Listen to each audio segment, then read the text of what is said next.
Hello dear student, this I am Rakesh, lecturer and motivational speaker. स्वागत करता हूं आपके अपने चैनल स्पेशल साइंस में। आज की टॉपिक में हम लोग सेक्सुअल रिप्रोडक्शन इन प्लांट, जो सीबीएसई क्लास 10th के एग्जाम में बहुत मस्ट इंपॉर्टेंट है, उसको बेस को उनके बेस को ध्यान में रखकर यह टॉपिक को क्रिएट किया गया है। तो आइए स्टार्ट करते हैं बिना डिले किए हुए एसेक्सुअल रिप्रोडक्शन इन प्लांट। ये एक बात क्लियर रखिएगा, आपने पढ़ा होगा जरूर आप इसके बारे में रिप्रोडक्शन इन प्लांट में। तो क्लियर करते चलिए, जो आपका पिछला जो ज्ञान है, जो नॉलेज है, उसको एक यूनिक नए नॉलेज से ऐड करते जाइए। आई होप कि बहुत सारी चीजें आपको कुछ यूनिक मिलेंगी, स्पेशल मिलेंगी स्पेशल साइंस में, है ना। तो आइए स्टार्ट करते हैं सेक्सुअल रिप्रोडक्शन इन प्लांट। पहली बात तो ये कि सेक्सुअल रिप्रोडक्शन एक ऐसा रिप्रोडक्शन होता है जिसमें क्या होता है बाबू, मेल एंड फीमेल गैमेट्स जो होते हैं, मेल और फीमेल जो होते हैं वो अलग अलग बॉडी में प्रेजेंट होते हैं। और रिप्रोडक्शन करने के लिए, इस प्रोसेस को कंप्लीट करने के लिए मेल और फीमेल को एक बार मीट करना होता है, मिलना होता है, तब जाके जनन अर्थात रिप्रोडक्शन क्लियर होता है। क्लियर हो रहा है कि सेक्सुअल रिप्रोडक्शन, अच्छा ए सेक्सुअल रिप्रोडक्शन में क्या था कि मेल और फीमेल बॉडी क्या थी, दोनों एक में ही प्रेजेंट थी, मेल फीमेल गैमेट्स एक में थे। लेकिन सेक्सुअल रिप्रोडक्शन में क्या था है बाबू कि मेल गैमेट्स, मेल बॉडी अलग होती है, फीमेल बॉडी अलग होती है। इनको रिप्रोडक्शन करने के लिए एक दूसरे के समीप आना पड़ता है। क्लियर हो रहा है। तो यहां प्लांट में कहां से हमने मेल और फीमेल ऑर्गन्स हमने देख रखे हैं। तो देखिए भाई, एनसीईआरटी ने यही फ्लावर आपको मेंशन किया और इसी के ऊपर डिस्कशन करना है, डिबेट करना है। आई होप कि आज ये जो टॉपिक क्लियर करेंगे, इसके बाद कोई डाउट्स नहीं रहेगा आपके माइंड्स में। आइए, आई होप कि आप सभी नाम को क्लियर करके रखे होंगे ऑलरेडी पहले से ही। फ्लावर का ये वाला भाग जो होता है, यहां से लेकर यहां तक, ये पूरा फीमेल पार्ट कहलाता है। क्या कहलाता है बाबू, मैंने यहां मेंशन कर रखा है, मैं यहां लिख देता हूं फीमेल पार्ट।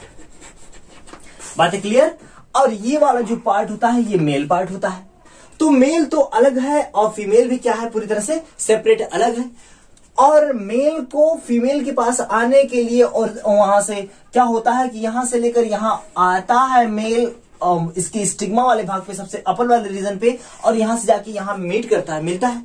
तो चूंकि मेल अलग है और फीमेल पार्ट अलग है, तो इसलिए इस रिप्रोडक्शन को कहते हैं सेक्सुअल रिप्रोडक्शन। आई होप कि क्लियर होगा। अब one by one, step by step सारी चीजें समझते हैं। ये फ्लावर का डायग्राम है और इस डायग्राम में जितने नॉमेनक्लेचर मेंशन किए गए, इसका नाम मेंशन किया गया, वो आपको लर्न करना मस्ट कंपलसरी है। क्योंकि आप इसी से जानेंगे कि किस तरह से सीड का फॉर्मेशन होता है, सीड मतलब बीज का फॉर्मेशन होता है, और किस तरह से फ्रूट का फॉर्मेशन होता है। ये जितने इसके एक्सटर्नल ऑर्गन्स हैं, ये उसमें क्या हेल्प प्ले करते हैं। तो आइए समझते हैं। इसका सबसे मेन पार्ट होता है फ्लावर का, जो सबसे मेन फीमेल पार्ट होता है बाबू, यहां से लेकर यहां तक एक्सपेंड होता, फैला होता है। सबसे ऊपरी वाला जो भाग होता है वह स्टिग्मा कहलाता है। क्या कहलाता है, स्टिग्मा। और ध्यान से समझिएगा, स्टिग्मा वाले रीजन पे ही आके मेल गैमेट्स आके स्टॉप होता, रुकता है। तो ये वाला भाग सबसे जो जिग थोड़ा सा हुआ, घुमा फिरा हुआ है, ये स्टिग्मा। ये वाला भाग पूरी तरह से ब्लैंक होता है, खोखला होता है। ये भाग कहलाता है स्टाइल। ये ट्यूब लाइक स्ट्रक्चर होता है, नलिका के आकार की संरचना होती है, ये होता है स्टाइल, स्टिग्मा स्टाइल। और ये जो सबसे नीचे थोड़ा सा स्वेलिंग वाला रीजन है, बड़ा वाला रीजन है, ये कहलाता है ओवरी। अब आप समझ लीजिए, यहां पे मेल गैमेट्स आके रुकता है और जर्मिनेट होते हुए नीचे की तरफ जाता है, और इस ओवरी में जो प्रेजेंट है ओव्यूल, इसी से फ्यूजन करता है। और इस फ्यूजन को कहते हैं फर्टिलाइजेशन। मैंने कहा आपको, मैं ऐसे इस टॉपिक को क्लियर कराऊंगा कि आपको जो छोटी छोटी पॉइंट्स है वो एकदम क्लीन एंड क्लियर हो जाएंगी, आपको अलग से डिबेट करने की जरूरत नहीं पड़ेगी। मेल गैमेट्स और फीमेल गैमेट्स एक दूसरे से जब मिलते हैं, फ्यूजन होता है, तो इस प्रोसेस को कहते हैं फर्टिलाइजेशन। आगे बढ़ते हैं, मैं यही से स्टार्ट करता हूं। ये ओवरी है, और ओवरी से पेन डाउन अगर कर रहे होंगे, समझ रहे होंगे, तो एकदम दिमाग में सेटअप करके रखिएगा बाबू कि ओवरी से फ्रूट का फॉर्मेशन होता है। अरे बार यार, जो फल हम खाते हैं उस फल का निर्माण किससे होता है बाबू? ओवरी से होता है। तो सर इसके अंदर ओव्यूल बचा हुआ है, इससे क्या होता है? ओव्यूल से बाबू सीड का फॉर्मेशन होता है। अरे भैया, फल के अंदर बीज पाया जाता है ना, तो बीज किससे बनता है? तो इससे ओव्यूल से बनता है। और इसके ऊपर जो फल का फॉर्मेशन होता है, फ्रूट का फॉर्मेशन होता है, वो ओवरी से होता है। क्लियर हो रहा है कि ओवरी से फ्रूट बनता है और ओव्यूल से सीड बनता है। बातें क्लियर हो रही हैं? नाम जानना बहुत कंपलसरी है। आगे बढ़ते हैं नीचे की तरफ और ऊपर की तरफ सब मेंशन करते हुए चलते हैं। फ्लावर का सबसे निचला भाग जो टहनी होती है, जहां से वो ओरिजिनेट होता है, जहां से वो लगा होता है, वो पेडिसिल कहलाता है। क्या कहलाता है बाबू? पेडिसिल। और उसके बाद जहां पे सबसे बेस, पेडिसिल का एक भाग बेस सबसे थोड़ा सा ब्रॉड हो जाता है, चौड़ा हो जाता है, और इसको कहते हैं थैलेमस। Pedicel and thalamus. बातें क्लियर? थैलेमस के ठीक ऊपर फ्लावर को सपोर्ट करने के लिए एक ग्रीन कलर का छोटा छोटा नुकीली संरचना होती है, जिसे हम कहते हैं सेपल, और सेपल को हम कहते हैं कैलिक्स। अब ये टॉपिक इसीलिए बहुत कॉम्प्लिकेटेड हो जाती है क्योंकि बाबू एक एक जो इसके पार्ट है उसके दो दो नाम, तीन तीन नाम प्रेजेंट है। यही देख लीजिए, एंथर है, फिलामेंट है, उसको एक नाम से स्टेमेन कहते हैं, स्टेमेन को ही एंड्रूशियम कहते हैं, एंड्रूशियम को मेल गैमेट्स कहते हैं, बहुत सारे माइक्रो स्पोरोफाइट्स कहते हैं। तीन चार नाम तो ऑलरेडी इसके नाम है। तो इसीलिए इस टॉपिक में बहुत कंफ्यूजन होता है, लेकिन हम उसी कंफ्यूजन को क्लियर कर रहे हैं। सबसे नीचे पेडिसिल, ऊपर थैलेमस, सबसे ऊपर, उसके ऊपर सेपल्स। अब सेपल्स क्या होता है बाबू? अब फ्लावर देखें, गुड़हल का फूल देखते हैं ना, तो जो नीचे हरा वाला रीजन होता है, जो हल्का हल्का नुकीला टाइप हो जाता है, वो सपोर्ट करता है ऊपर के जो सबसे चमकीले वाले फ्लावर का पार्ट होता है, उसको सपोर्ट करता है। तो जो सपोर्ट कर रहा है, ग्रीन वाला कलर वाला जो रीजन है, वो पेडिसिल कहलाता है। और इसी उसको सेपल कहते हैं, और उसी को क्या कहते हैं? कैलिक्स कहते हैं। कैलिक्स के ऊपर वाला जो सबसे चमकीला और सबसे आकर्षक भाग होता है फ्लावर को, जिसको देख के हम बहुत अट्रैक्टिव हो जाते हैं, आकर्षित हो जाते हैं, मनमोहित हो जाते हैं, वो होता है पेटल्स। और पेटल्स को हम कहते हैं करोला। क्लियर है? करोला कह सकते हैं, चाहे पेटल्स कह सकते हैं। आई होप कि ये सारी चीजें क्लियर हुई होंगी। आप पेन डाउन करते हुए चलिएगा, अपने दिमाग में सेटअप करते हुए। सबसे चमकीला, सबसे कलरफुल भाग पेटल्स, उसको पेटल्स को सपोर्ट करने के लिए सेपल्स। आगे ऊपर की तरफ इसी के मध्य में ढेर सारे फिलामेंट लगे हुए एंथर प्रेजेंट होते हैं। अब इसके बारे में जानना मस्ट कंपलसरी है। एंथर जो होता है, यह प्लांट का, एक फ्लावर का मेल पार्ट होता है, मेल रिप्रोडक्टिव सिस्टम होता है। क्या होता है बाबू? मेल रिप्रोडक्टिव ऑर्गन होता है, सॉरी सिस्टम नहीं, ऑर्गन होता है। अब इसके अंदर जो होते हैं छोटे छोटे दानेदार संरचना होती है, और इसे कहते हैं, बताइए, पॉलिन ग्रेन कहते हैं। पॉलिन ग्रेन कहते हैं।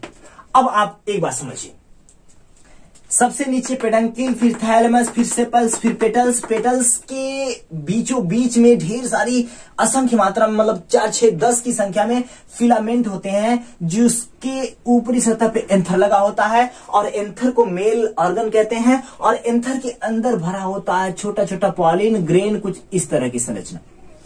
अब यही मेल पार्ट होते हैं, मेल ऑर्गन्स होते हैं, मेल गैमेट्स होते हैं, इस बात को समझिएगा। और ये जब स्टिग्मा पर ओरिजिनेट होकर यहां पहुंचते हैं, तो यह प्रोसेस कहलाता है पॉलिनेशन। क्या कहलाता है बाबू? पॉलिनेशन। वंस अगेन ध्यान दीजिए, इसमें भी तो वही भरे हुए हैं। क्या भरा हुआ बाबू? Pollen grain, pollen grain. अब हम एक ही साथ दो दो चीजें को लेके समझ रहे हैं बाबू। क्या पॉलिनेशन? क्या, व्हाट इज पॉलिनेशन? पॉलिनेशन कह सकते हैं ट्रांसफर ऑफ पॉलिन ग्रेन। क्या ट्रांसफर हो रहा है बाबू? पॉलिन ग्रेन कहां से? Anther to stigma. कहां से हो रहा है? Transfer of pollen grain into, कहां से? Transfer into anther to stigma. जब एंथर में से पॉलिन ग्रेन स्टिग्मा पर पहुंचता है, तो यह क्रिया कहलाती है पॉलिनेशन। सो सिंपल कि एंथर से जब फ्री होकर पॉलिन ग्रेन स्टिग्मा पे पहुंचता है, तो यह प्रोसेस कहलाता है पॉलिनेशन। और पॉलिनेशन के बाद जब यहाँ परागकण यहाँ स्टॉप हो जाते, रुक जाते हैं, तो ये जाके मेल फीमेल गैमेट से फ्यूजन करते हैं, तो यह प्रोसेस कहलाता है फर्टिलाइजेशन। एकदम स्लीप एंड क्लियर है, ध्यान से समझिएगा। तो आई होप इतनी चीजें बहुत अच्छे से समझ में आई होंगी। तो सबसे चमकीला भाग क्या था बाबू? कोरोला था, चाहे पेटल्स था, और पेटल्स के बीच में और ढेर सारी संरचना होती है एंथर और फिलामेंट की। फिलामेंट एंथर को जोड़ के रखता है, मेल गैमेट्स को बांध के रखता है। तो इन दोनों एंथर और फिलामेंट को एक और नाम से जानते हैं, उसका नाम है स्टेमेन। क्या कहते हैं? स्टेमेन। और इसी को एक और दूसरे नाम से जानते हैं, एंड्रोशियम। क्या कहते हैं? एंड्रोशियम। मैंने कहा कि ये थोड़ा सा कॉम्प्लिकेटेड है, आपको थोड़ा क्लियर करना पड़ेगा भैया इसके लिए, है ना। मेल गैमेट्स चाहे एंड्रोशियम दे देगा, चाहे स्टेमेन दे देगा, चाहे एंथर दे देगा, आप तुरंत सडनली यह ट्रिक लगाइएगा, कंफर्म कर लीजिएगा कि this is a male gametes of flower. और यदि ओवरी दे दे, स्टिग्मा दे दे, और यहां पिस्टिल दे दे, करोला दे दे, एंड्रोशियम दे दे, तो ये क्या है बाबू? ये फीमेल गैमेट्स ऑफ फ्लावर है। मतलब कि स्टिग्मा, स्टाइल, ओवरी को, ये जो तीनों पॉइंट था बाबू, इसको एक नए नाम से जानते हैं और उसका नाम है पिस्टिल। और पिस्टिल याद नहीं हो तो पिस्टल याद कर लीजिए, जो शूट करने वाली होती है। पिस्टिल अर्थात ये फीमेल गैमेट्स है, इसी को हम कहते हैं कार्पल्स। और इसी का तीसरा एक और नाम क्या है? गायनोशियम। मेल गैमेट्स एंड्रोशियम और female gametes gynoecium. Clear? Male gametes क्या? Androecium and female gametes gynoecium. नाम याद करना बहुत कंपलसरी है बाबू, मस्ट कंपलसरी। आगे बढ़ते हैं। ये पूरा पार्ट, ये एक फ्लावर का डायग्राम था जो एनसीईआरटी ने मेंशन किया था। नाम क्लियर करके याद रख लीजिएगा। और इसमें मस्ट इंपॉर्टेंट बस यही चीज क्या है कि भैया यही नाम पूछता है, androecium, gynoecium, pistil, carpels, stamen, anther, filament. ये पूछता है मेल गैमेट्स, फीमेल गैमेट्स को अरेंज करिए, इसमें क्या है। बातें क्लियर हो रही हैं? तो अब ओवरी अंदर, ये जो फीमेल गैमेट्स था बाबू, यहां ओवरी थी, इसी के अंदर एक राउंड शेप संरचना होती है और इस संरचना को कहते हैं ओव्यूल। और मैंने पहले बता रखा है कि ओव्यूल से क्या फॉर्मेशन होता है? सीड का फॉर्मेशन होता है। ओव्यूल्स के अंदर, ओव्यूल्स की थोड़ी संरचना देख लेते हैं। ओव्यूल्स की संरचना कुछ इस तरह की होती है बाबू, यहां पे मैंने मेंशन करके रखा है। ओव्यूल्स के अंदर फिंगर लाइक स्ट्रक्चर, दो इधर दो उधर, दोनों तरफ की संरचना होती है और यह संरचना कहलाती है इंटुगमेंट। अब एक एक तरफ से नाम और कार्य दोनों से क्लियर करते हुए चलिए। इंटुगमेंट जो होता है ये काम क्या करता है बाबू? कि सीड की आउटर कवरिंग को क्लियर करता है। Formation of outer covering of seeds. Clear रखिए कि क्या करता है इंटुगमेंट? सीड के आउटर कवरिंग का फॉर्मेशन करता है। भैया बीज के ऊपर का आवरण होता है कि नहीं होता है? उसी आवरण का फॉर्मेशन कौन करता है? Integument. Integument formed the outer covering of seeds. Clear है? इसके अलावा ये सारे पार्ट इंटरनल बॉडी में के प्रेजेंट है। अब आप थोड़ा सा फर्टिलाइजेशन को एक बार फिर से समझ लीजिए। जब पॉलन ग्रेन यहां पहुंचता है तो यह प्रोसेस कहलाता है पॉलिनेशन। और पॉलिनेशन के बाद जब मेल गैमेट्स अर्थात पॉलन ग्रेन फ्यूज्ड होने के लिए ट्यूब लाइक स्ट्रक्चर बना के इसके अंदर प्रवेश करता है तो यह क्रिया कहलाती है यहां पॉलिनेशन और यहां मिलने की प्रोसेस फर्टिलाइजेशन। तो यही यहां की संरचना यहां बनाई गई है। तो इसी तरफ से पॉलन ग्रेन इंटर करते हुए इस बीच में अर्थात माइक्रोपाइल वाले भाग से इंटर करते हैं, अंदर जाते हैं। और अंदर जब चले जाते हैं तो यह प्रोसेस कहलाता है फर्टिलाइजेशन। और फर्टिलाइजेशन के बाद इसके जो मध्य में जो पड़ा हुआ रीजन है, जो पार्ट है, ये सबसे इंपॉर्टेंट पार्ट है, यही कहलाता है एम्ब्रियोसैक। और एम्ब्रियोसैक जो बीज के अंदर वाला भाग सबसे मेन पार्ट होता है, वही फॉर्मेशन करता है। और इसी के अंदर जो सेल्स प्रेजेंट होती है, इनका नाम जानना बहुत कंपलसरी है। 3 ऊपर सेल्स होती हैं। ये आपकी एनसीईआरटी में इतना डीप मेंशन नहीं किया गया, लेकिन आपको जानना बहुत कंपलसरी है। यहां से भी क्वेश्चन पुटअप किए जा सकते हैं।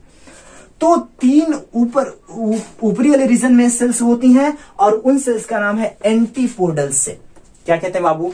Antipodal cell. दूसरा होता है मिड में पोलर न्यूक्लियाई।